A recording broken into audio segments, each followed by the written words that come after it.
so she wasn't Part of your group. part of my group. Only the group that we were there alone. We didn't go no place. We waited America should help us. In between, they used to help us with clothes, to send us some money. The Hayas helped us also.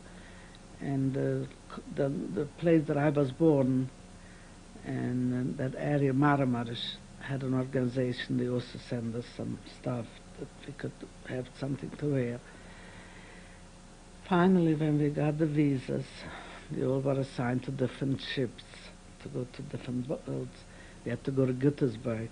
That's where the boats were leaving to America. So I was brought from the sanitarium straight to the boat. But I was okay. I was already walking. I was fine. And everybody's happy. You take whatever you have, a little luggage and something in your bag. No money, no nothing. So you come to America. So we are all excited. We were 11 days on the boat from Sweden. And the boat treated us very good. We had good food. We were 6 girls in a room, bunk beds.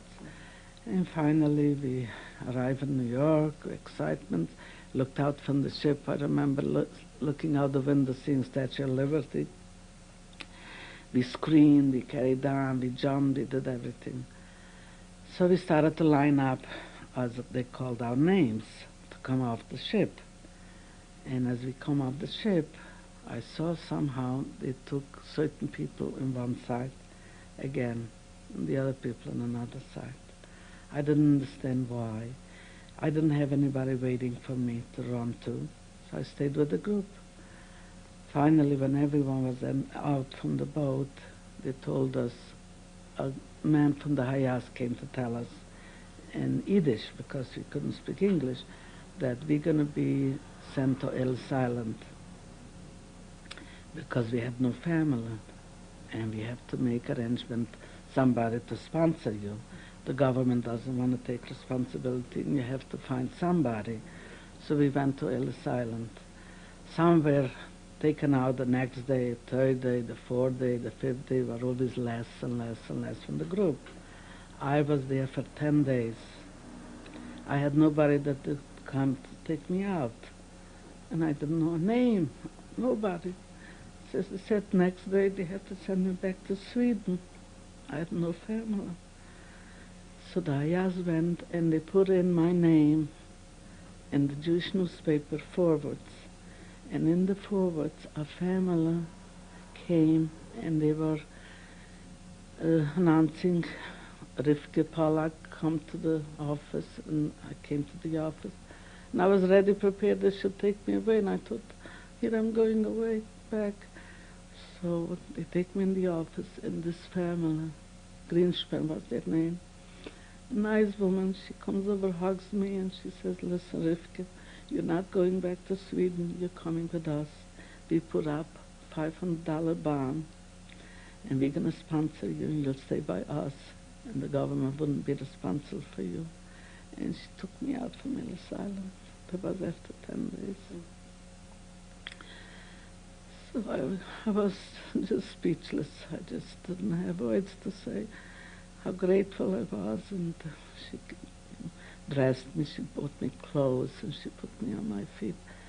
And so for a while I wanted still to do something, to go someplace. So I went to the Hayats, and we got meetings, a lot of us who survived. And I said, could somebody help me? I want a job, I want to do something. I had to go to Besianka, I had to go to study. So they were telling me, we'll try. So also lucky, some man came over and he says, could I work by codes, furnishing codes? He says, you could come and work a couple hours.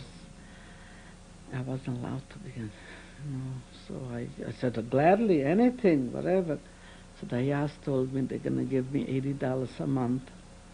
I could pay, I got a furnished room for myself, and I got some food also, which I was able to pay. And I remember each time I made a telephone call, I had to pay 10 cents in advance to put out 10 cents. And I stayed there for couple of months, and it so happened in the same year, in May, there was another furnished room in the same house, and my husband came also from Germany, and he took the other furnished room, and that's how we got acquainted. And we went out for a year. In 1949, March 19, we got married. And that's how my life started. But I'm very proud what I achieved. You should be. I have wonderful children. And they keep me alive. Wonderful grandchildren, and they're very good to me. But just recently I lost my husband. So it's hard. It's very hard. But life, you have to go on and you have to do the best. And that's what I'm doing. I try my best, and I go with some friends. Sometimes I go to the Y, and sometimes I'll go just out from the house and I spend a lot with my children. I go there and there. When you and your husband got married, where did you live? We lived in a furnished apartment in Williamsburg for maybe 2 years. And were you working at the time? I was working and he was working too. He was a butcher. That time was hard also with the jobs. They paid very little because we were a displaced person. We didn't have no cars. They couldn't put us in any books. So whatever they paid us, we took it. We didn't know about, like today, average wages. So we worked, and I made $27 a week, and he made $35 a week. So we saved up that little money until we were able to get our own apartment. But in the summer it came, we weren't able to work legally. So I went to Florida. I worked in a hotel as a waitress. He went to Florida at the same time, and he worked as a butcher in a big meat market. And there he made a little more. So we saved up from Florida, from both of us, a whole summer, $700. I remember it exactly. So the $700, we came back to Brooklyn, and we opened up a little store. And we got an apartment, and we worked together. And after that, I wanted very much to have a family. And it was about 5 years after I was married. God helped me, I became pregnant, and I had my first daughter. Her name is Susan. She was born 1954, February 27, and that was my happiest day. I remember I was holding her in the hospital and looking at her, my tears came from my eyes. That was my happiest day, and I had 2.5 years later, I had a son, and his name is Michael Mendel, my father's name, and he was born in 1956, December 26. He's married, and he has 3 children. And so is my daughter Susan, has also 3 children. And then I had, 3 years later, I had another daughter, Phyllis. She's my baby, and she has 2 children. And I have a lot of nachas from them, and they give me a lot of pleasure. And I'm very thankful, and thank God that I achieved, and I got that from all my sufferings. And what about your family? What happened to them after the war? My 2 brothers, in 1953, they went to Israel. The 2 brothers and my sister, all 3 together. My 2 brothers were married already. They went with their wives. And my sister got married like later than that. And she had 4 daughters. And my brother had a son. My older brother didn't have any children because he had 7 children at home. And they were all not survived with his wife. Matter of fact, my parents had 36 grandchildren before the war, from all my brothers and sisters. So they were in Israel, and they settled. They got also a mashav. It's called like a farm. And they worked hard, and they struggled in the beginning. You know, Israel was very, very hard that time. But slowly they got their own houses, and also I went to visit them in 1970. I went to visit them with my whole family, all my children, and we stayed there for the summer. We went by boat in June. Yes, that was my son's bar mitzvah. So we went, all the family there. We had the whole party and all together. And after that, my younger sister was married, and she had also 4 daughters. And my other sister lived in Brooklyn, Queens rather, for about 15 years. After that, she moved to Florida. So she lives in Florida now. She has no children.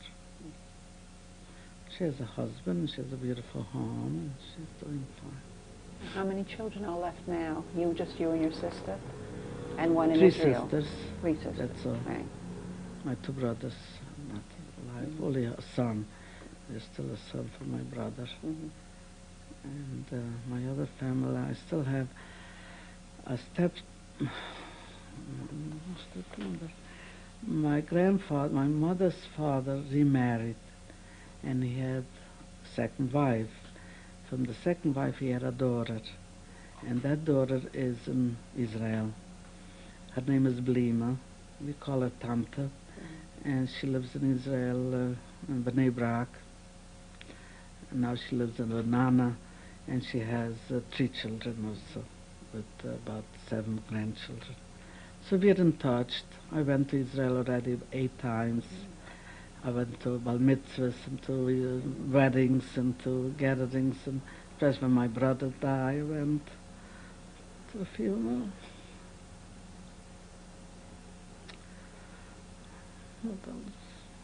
Family is getting smaller and smaller because my sisters. And how has your life been here since you've had a family? Was it a good life for you here in the United States? In the beginning, we struggled very hard. We struggled to make a living, to have our own apartment, to be able to support, and especially when I had the first baby, I couldn't work no more. So my husband had to work, and whatever he made, I managed. You know, we work hard, and we don't go out, and we don't look for luxuries. We existed till my children got bigger, so I was able to start working again. But what I stressed most of the time in the summer, I wanted very much they should be in the country. And every summer, I made my wish in my pledge. I'm going to save all year for those 2 months that I'm going to go take a bungalow, and I'll stay in the country with them. So I remember my oldest daughter was 6 months old, and she was in the country. And to this day, she loves the country and the grass and the trees and the blue skies, that she's very, very in love with the country life. Matter of fact, now she bought a house that's similar as outdoors and very much out from the city. And we went every summer. And so my son was also, about 2 years I went with him. He used to, very, very good boy. Later on, when he was older, he used to babysit. And the babysitter, they helped out. My son used to pick up papers from the ground to clean up the ground to make some money. So the owner paid them even more. And he was very helpful of making whatever he could. And my younger daughter, she was a very, very good child, but she had problems because she was allergic and she had asthma. And I had to take her every week for injections for 5 years, so she should grow out, and which I'm glad I did, that she did grow out, and she's not having any asthma now, and she has 2 beautiful children, and they're not allergic, but the little girl is sometimes some allergies that she gets. but she's doing wonderful with the children. She's beautiful family. And so is my son. I'm very proud of him. Did you live in Brooklyn the whole time since you came to the United States? Yes, I lived in Brooklyn, not the whole time. In '73, I moved to New Jersey. My husband sold the business here in Brooklyn, and the business went back very bad. So he went and he found another store in New Jersey, right in Maplewood, New Jersey. And he moved in for 6 months. My son-in-law used to take us and pick us up Friday afternoon and took us home for Shabbos. So we all should be here for Shabbos together. And then Monday morning we went back to work in the store. But a year later I bought a house in Maplewood too. And I lived for 5 years in Maplewood. And somehow I missed Brooklyn very much and the family. And my children were all here. They were all in school. I find myself very alone. And the business again didn't go so good. So we sold the business and we sold the house. Thanks God we kept this house. So we didn't sell it. We rented it out. So we were able to move back to this house and we fixed it up. And since then we live here. Since '78 we came back. Did you ever go back to your hometown in Romania? No, never, never. I wanted to. I wanted just to see my town, my street, my synagogue, but I never did. No, I never did. Sounds like you've made a good life here. Yes. Oh, I'm very happy. I'm very happy. I thank God now I'm comfortable and I have grown children. They give me a lot of pleasures and I enjoy them very much. That's I wonderful. enjoy them.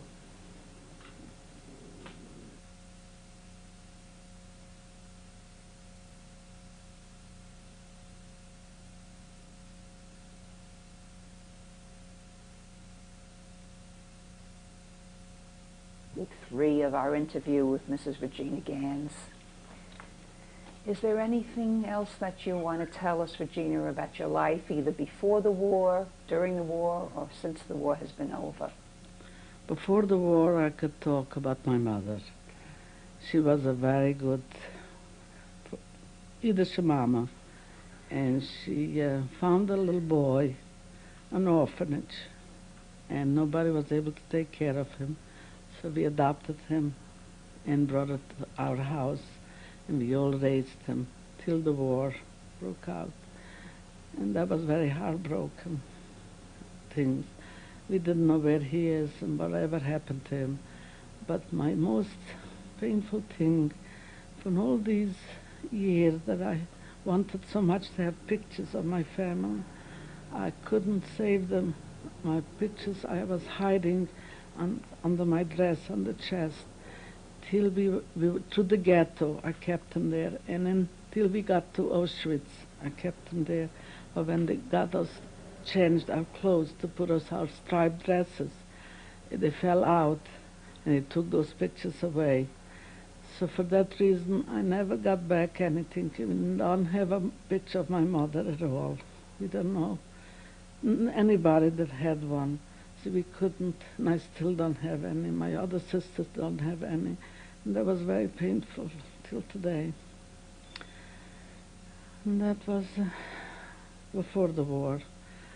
After the war, what I couldn't have children for 5 years was because in Germany I didn't have my period for a year. They gave us injection, and we didn't have a permanent. And so when I came to get married and I tried to have children, I couldn't. I went to one doctor, 2 doctors, about 4 doctors, different doctors. Finally they decided, because of the injections what they gave me in Auschwitz, I couldn't be regular. So they had to give me radiant treatments every other week for a month. And by the 3rd month, the doctor told me, it looks good, you'll be regular, and I guarantee you in 6 months you'll be pregnant. And his name was Dr. Ziegler. And I still go to his son now. And he told me in 6 months, and that's how it happened. In 6 months I was pregnant with my first daughter.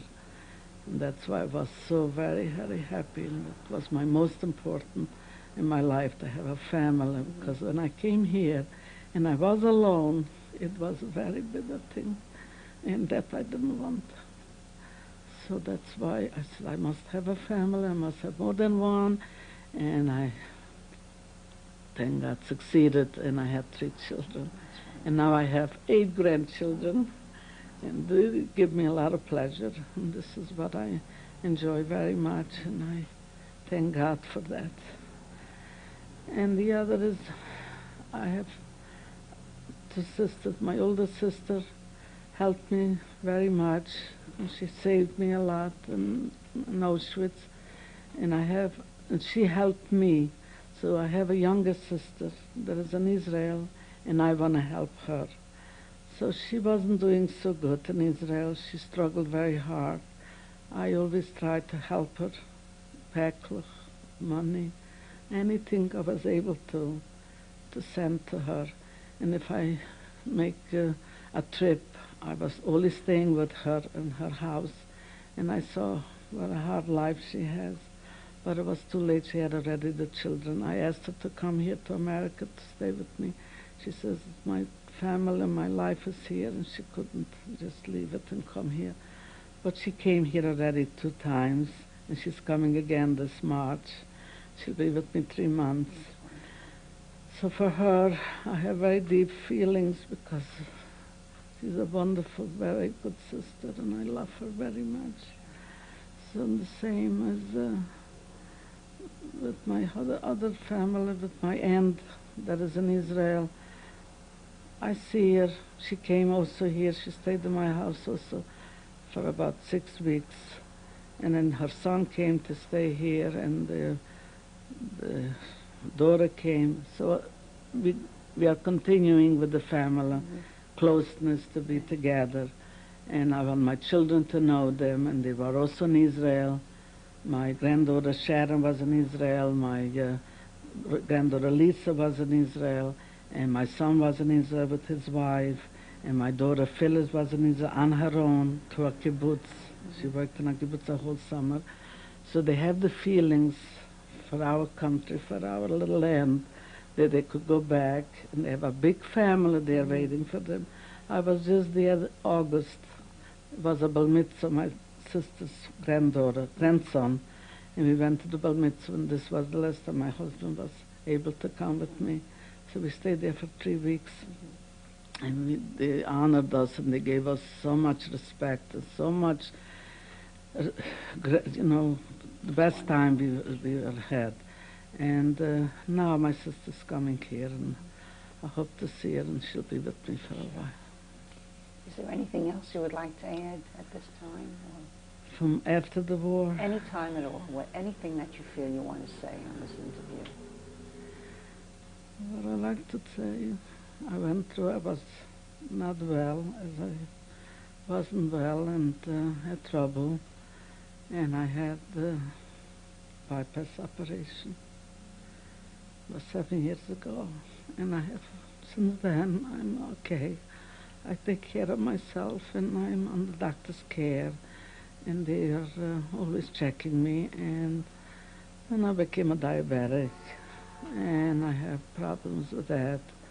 But I'm under care with medication, and so is going on. Now that I have lost my husband, I have to start on my own. Now I have to look at I'm a widow, and I became single. You have to start with the whole life alone, which scares me. It scares me, and I should continue, and I should be able to go on with my life by myself and my children. Thank you very much. You're welcome. Thank you. Okay, from the right side, that's me. I was 14 years old. Next is my father. I don't know how old he was. And after him is my grandmother. And then my aunt, her name was Hannah, and my grandmother was Carlita, and my father was Mendel, and my name was Rivka. Do you know when this picture was taken? In 1940, Do you know where it was taken? in Vishova, my father's place where my grandmother lived. In Romania? In Romania, yes. This was picture taken in Sweden, the very first picture that I was able to, and I had that beautiful dress from a friend of mine, and I made my hair so I should look young, and I felt that time much better, and I was very happy already that I was over the war and I was able to come to America. Do you know when this was taken? It must have been taken in 46 in Sweden. This is my sister Esther that I was in the ghetto with, and we parted in Auschwitz because she didn't want to give up her baby. So I have her picture just that I could remember her, and she was very dear to me. And this was taken before the war. Must have been maybe 1940, 42. I don't remember the date exactly, but that's when, before the war was. She was a beautiful, beautiful, she was married and she had a daughter. Her name, I think, was Rachel, I'm not sure. 1 year old. And the last time I saw her was in Auschwitz when she would not give the baby up. So we had to depart and go in different directions. And that was the last time I saw her. This is a group that I was staying in Sweden. The place was called Kosher Lager. We got gathered about 600 men and women. We took care of ourselves. We received lots of food from America, and we were waiting there for our visa. One time the Romanian consulate came and gave us our passports from Romania. And at that time we all gathered together and we made a festival, some dancing, some singing, and that was an occasion that we were able to wait and hear our names called, that who got the visa to come to America and who were able to come, and that was the last time we were together in one group. This is my younger sister, Sprinza. She lives in Israel. And she was the one that helped me a lot. And she's in Israel since 1953. But she came to America about 3 times. I'm expecting her to march again. She was married. She has 4 daughters and 17 grandchildren. And she's a beautiful family, so I'm excited to see her again soon. I hope health and good health. Thank you. Left side is my younger daughter Phyllis, and she's holding her daughter Jillian. After her is my older daughter Susan and her son Jacob, and I'm in the middle. My name you know, and behind me is my son Michael, and in the front is Sharon, my older granddaughter, and after her is my daughter-in-law with her daughter Sarah, and on the right is my other granddaughter Lisa. Where was this picture taken? This was taken as soon as Ellis Island reopened in 1993. I took my whole family and we went to visit it, and there was my name inscribed on the wall. They were showing it to the children. This is my older sister Nellie, and she's holding my youngest grandson Perry, and my daughter-in-law is in the background. This was taken 96. This is from the left is my son. He's holding his youngest son Perry, and the next son is Mitchell, and his daughter is Sarah, and then behind Sarah is my daughter-in-law. Her name is Molly, And near Mali is my younger daughter Phyllis, and her husband is next to her. His name is Bradley, and her daughter is Jillian in the front, and her son is Daniel. It was taken in '96.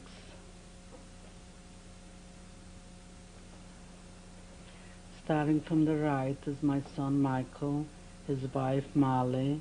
She's holding his son, their son Mitchell. Behind Molly is Brad, my son-in-law. Next to him is my younger daughter Phyllis. Next to Phyllis, my older daughter Susan. And next to Susan is Lisa.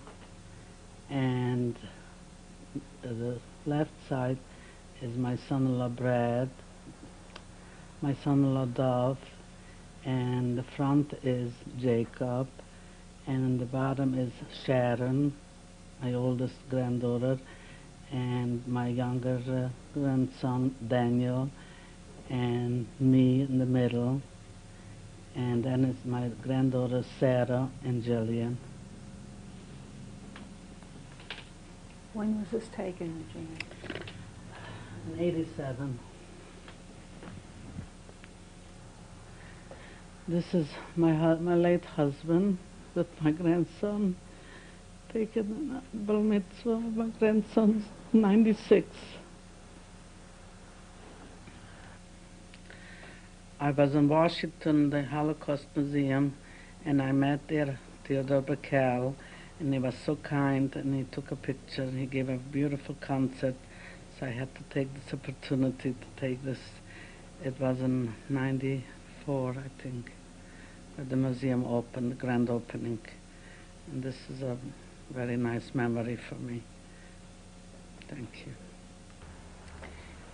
From the left side is my son-in-law Dov, and I better don't make a mistake. And next is my son Michael and his wife Molly.